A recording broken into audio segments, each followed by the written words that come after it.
Hey there, super friends. It's Joey with Last Point Gaming. Today is Monday, March 4th, 2019. So, before I get into anything else, GPLA this past weekend, Dana Fisher, the 8-year-old girl in the awesome Nissa costume, made day 2. I'm 35 and I still haven't day 2 to tournament.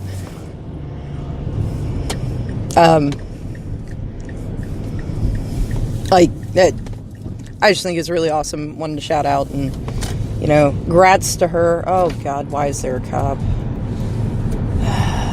It's gonna be this kind of day, huh? Other things to note. One, this might be a long one. Husband was very late picking up the kids from daycare today and said there was an accident on one of the major highways. Now, I don't take that highway, but tends to be when there's an accident on one, the spillover traffic ends up on the one I take. It really should be a cop flagging fucking traffic, since you're taking up an entire lane with the cruiser. Like, this is bullshit. I don't know how I'm not actually turning. I don't know how I'm supposed to get around this. Like, what the fuck is this shit? Anyway, sorry. The other thing is, Girly McBabyface decided she hasn't been getting enough mommy and baby time, so decided she was going to stay up until like 3 in the morning last night. It was great, let me tell you. So yeah, I'm a little spacey today. You can probably tell, being I spent way longer than I usually would ranting about the cop obstructing my path. Or at least I think it's longer than I usually would. I don't know. Maybe I usually rant that long about traffic stuff. Anyway, neither here nor there. So I'm a little fuzzy today, and apparently there was an accident which may impact my travel time.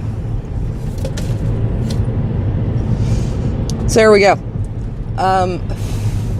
Talked about Dana Fisher. No, that's really awesome, the thing with Dana.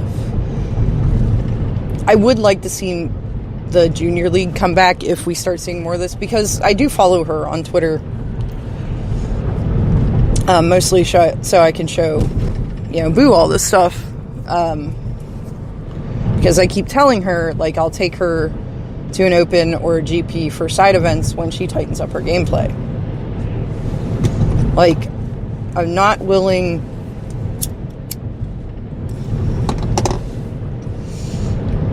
to take her with the promise that she'll tighten up her gameplay for that event. She needs to show it to me at the shop, which I understand is really hard for her to do because she's become very familiar with everybody at the shop, and they encourage her. They encourage behaviors in her that in an adult gamer they would actively discourage, which is kind of rough. Like,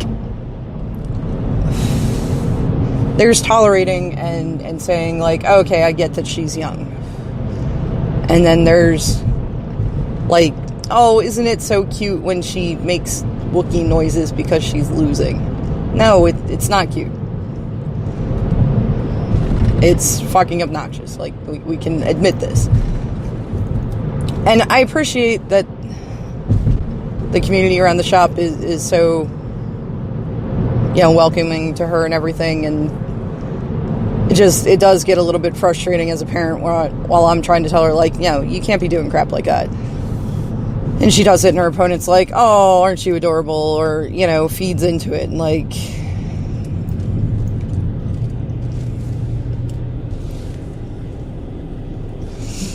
it's a fine line to walk. But because of these behaviors that she's grown accustomed to being accepted at the shop, it makes me nervous to take her into a bigger pool to play in.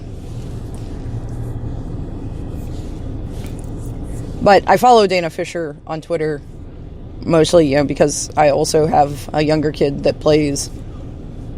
And often, I've commented on her threads a couple times and asked things like, Ooh has a lot of difficulty shuffling her deck because, she has these tiny hands, you see. So it rarely gets shuffled very well. So in one thread I asked, if she had problems with that and how she overcame that, she had a system just so I can help her. And it turns out, I guess when she goes to these tournaments, her dad kind of follows her around and is her designated shuffler, which I'm sure there are some people out there that have a problem with it, but I think it's accommodating any other, it's like accommodating any other different need.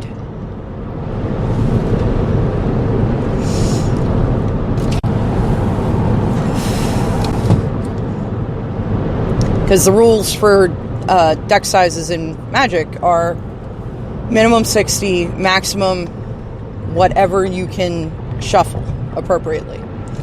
Well, when your hands are too small to appropriately shuffle 60, you need some sort of assisting system to help with that, right? So I suppose I could take her and do that and follow her around and everything, but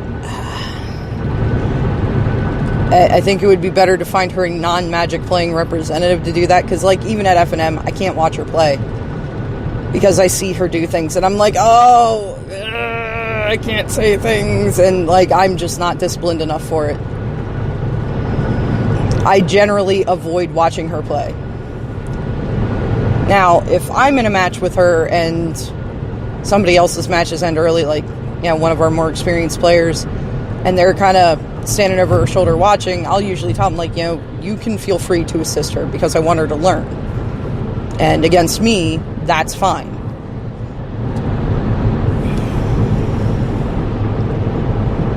But usually, when we play at the kitchen table, either husband or I plays the deck against her, and the other one sits with her and helps her evaluate her options. I am thinking about the next time an open comes close enough that it is not Bird's birthday weekend. Goddamn GP Philly, or Philly Open. They usually do a two-headed giant sealed spectacular at the Opens. So I'm thinking about taking her down to that to let her see what a tournament crowd like that is like. And yet, even she is near the recommended starting age for Magic, but even aside from her loose gameplay and bad habits, she is young enough that I have concerns about, say, taking her to an open, registering us both, and being like, all right, I'll try to track you down between rounds.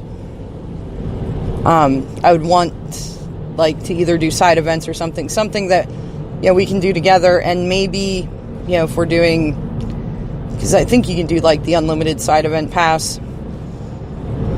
Maybe we won't be sitting next to each other, but, the side events are usually a little on the smaller side. So it'll be more like F&M, where, okay, we're not sitting right next to each other, but we can maintain line of sight. I don't know. I have to figure it out. In any case, it seems that Dana has a lot of friends that play at GPs. And I think the more we see that youth interest, the more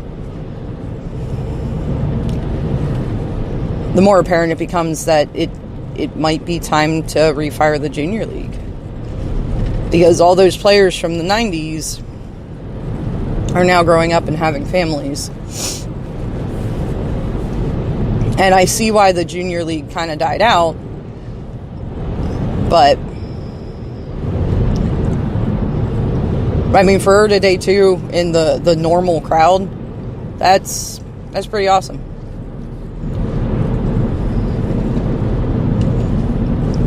Watch out, Reed Duke. Dana Fisher's coming for you. I guess she made the record of the youngest ever to debut a GP. So, that's pretty cool. I'm very excited for her. So, on Mondays I usually do my weekend report. So, F&M, I went 3-1 this week. Back up to my usual standing. Happy with that. I lost to Brew, Mythic Championship competitor Brew, playing Prison Thopter Sword. I conceded game 1 probably before I should have. But game 2, he had me firmly locked. Man, fucking Torpor Orb. When you play Enter the Battlefield deck and your opponent slaps down a Torpor Orb, it feels pretty bad.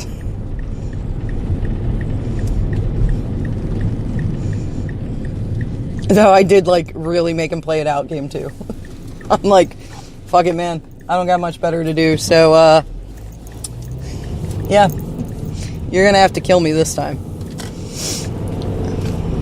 Let's see here. What did I... So, we had some new players out at the shop.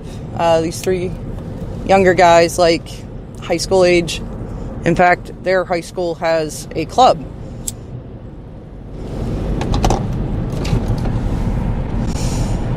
Which is really exciting to me, and I actually probably going to go through our stuff in the archives to see what we can maybe part with and try to put something together for their club and possibly contact WotC, see if there's anything they can get involved with there, because I know there was that new kind of system that they were establishing, because there was that guy that was running the pre-releases for his LGS at the local library, because the LGS space wasn't big enough to run an event. And then the store lost their WPN because they weren't running them on site, and it was a big hubbub. And so they had started a new program. I want to look into that and see if I can get, their club hooked up with some stuff. These brave-ass kids, they were playing Modern. Went and tracked them down. They weren't in our system. There were 3 of them. Asked for DCI numbers, and they're like, "Are what?" Oh, okay. So you're brand new, and here's your DCI card, and explain what the DCI number does for them and everything. And I asked them if they meant to sign up for Modern, because we run both Modern and Standard. And they said, "Oh, yeah, yep." And, we're expecting this to go kind of poorly. Each of their goals was to make it to turn 4 in a game. So, small achievable goals. Nice kids, super nice, very respectful. I think one of their parental units was with them, kind of hanging around the shop while the event went on. Round 1, I got paired against one of them, and poor kid looks up at me and is like, "Wow, round 1, I get paired with the judge." I think it's fine, man. They let anybody who can pass the test be a judge. My accomplishments are meager. And, he's like, "Well, I'm just a little nervous," and I'm like, no. This is a learning environment, so don't be too worried about it. I'll help you out. So it was really great, seeing some new blood come in. But yeah, I did beat him soundly.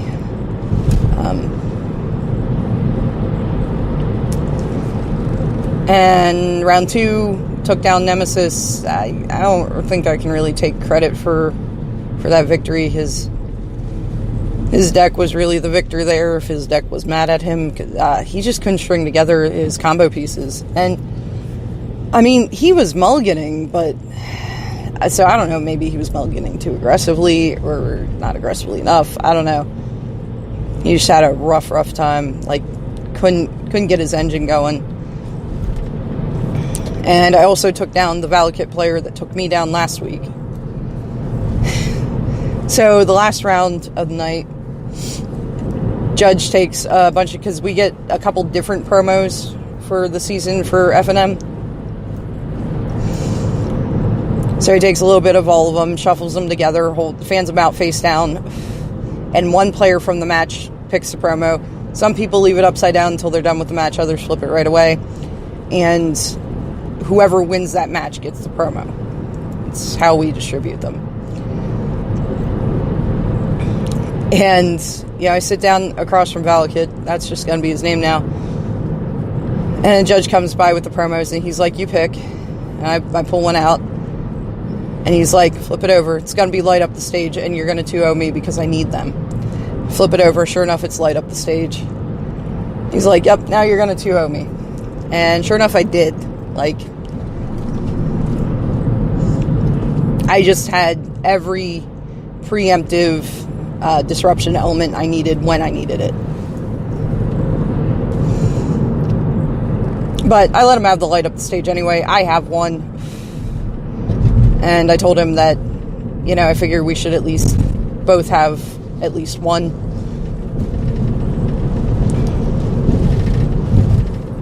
And then Standard Showdown we didn't end up actually having because we had a mini snowpocalypse yesterday.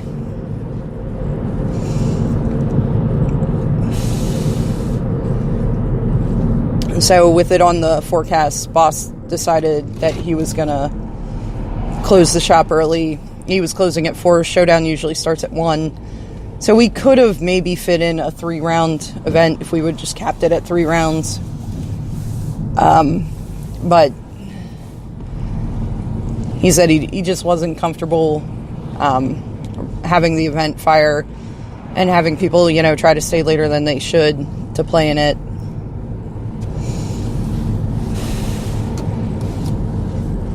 Which, makes sense. So, I had 0 losses at Showdown this week.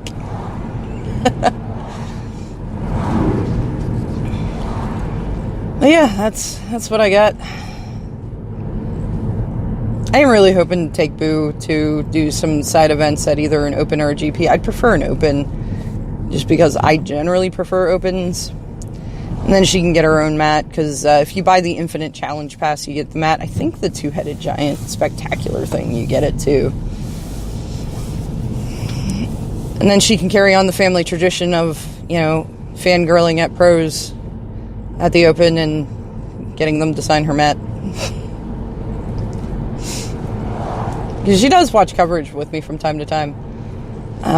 Girly McBabyface has been watching coverage with me too. She doesn't get as into coverage, and she really gets into Todd Anderson's stream, though. Any other stream I'll put on, she's like, whatever. You watch that. I'm, just pay attention to me, and, that can be on, I don't care. I put Todd Anderson on, and she just stares at the phone. It's truly amazing, really.